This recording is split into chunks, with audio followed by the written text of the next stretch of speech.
Assalomu alaykum, kanalimiz kuzatuvchilari, hurmatli obunachilar. Sizlarga bugun keratin, ya'ni sochni jingalak sochni keratin yordamida tekislash haqida ma'lumot berib o'taman qisqacha. Keratindan foydalanish qanday bo'ladi? Keratin bilan foydalanish uchun oldin sochni yaxshilab yuvib olishimiz kerak. Sochni yuvib olingandan keyin quritilgan holatiga keratinni surtiladi va keratin 45 daqiqa 50 daqiqa orasida ushlab turiladi sochda. Yuvib tashlamaymiz va fen yordamida sochni ozgina quritib olamiz. Quritib olganimizdan keyin dazmol bilan sochni yaxshilab tortib chiqamiz do'stlar. Ana undan keyin yaxshilab tortib olganimizdan keyin sochimizni shampunsiz yuvib tashlashimiz kerak bo'ladi do'stlar. Keyin bizdan so'rashadi, necha oygacha garantiya berasiz deb so'rashadi. Buning garantiyasi erkaklarda 2-3 oy bo'ladi. Ayol kishilarda 6 oygacha garantiya berilgan. Chunki erkaklar har oy, har 15 kundan bir sochini oldirganiga hisobiga keratin sochda turish muddati kamroq bo'ladi. O'shaning uchun nima deydi? Keratinning sifatini saqlab qolish uchun ko'proq o'zini shampunlardan, balzamlardan foydalanishimiz kerak bo'ladi do'stlar.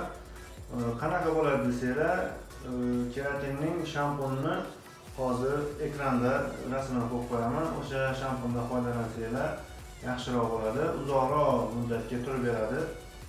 O'sha shampunlardan foydalansanglar, o'shanda berilgan muddatgacha turib beradi. O'zingizni kundalik hayotda ishlatadigan shampuningizdan foydalanadigan bo'lsangiz, keratinning turish muddati kamroq bo'ladi. Keratin o'z sifatini tezroq yo'qotib, tezroq tamom bo'ladi. O'shaning uchun qonun-qoidalarga to'g'ri amal qilish kerak. O'shanda berilgan garantiya, berilgan muddatgacha turib beradi keratin sochda. Keratinni yana bir narsani aytib o'tishim kerak. Men o'zim erkaklarni sartaroshman, sartaroshxonada ishlayman, Xorazmdanman. Menga ko'p murojaatlar bo'ladi. Keratin sotasizmi, dastavka bormi? Menda keratin yo'q do'stlar. Men faqat o'zimni mijozlarimning sochini keratin qilib beraman, tekislab. Faqat erkaklar bilan ishlayman. O'shani ham aytib o'tishim kerak.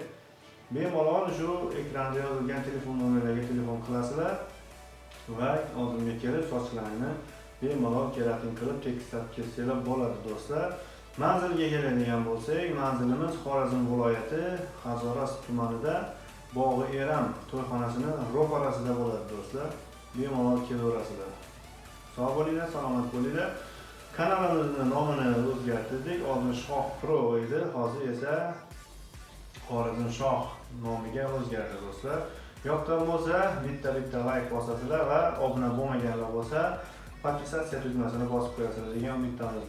Jigarlar, Xorazm Uzluch.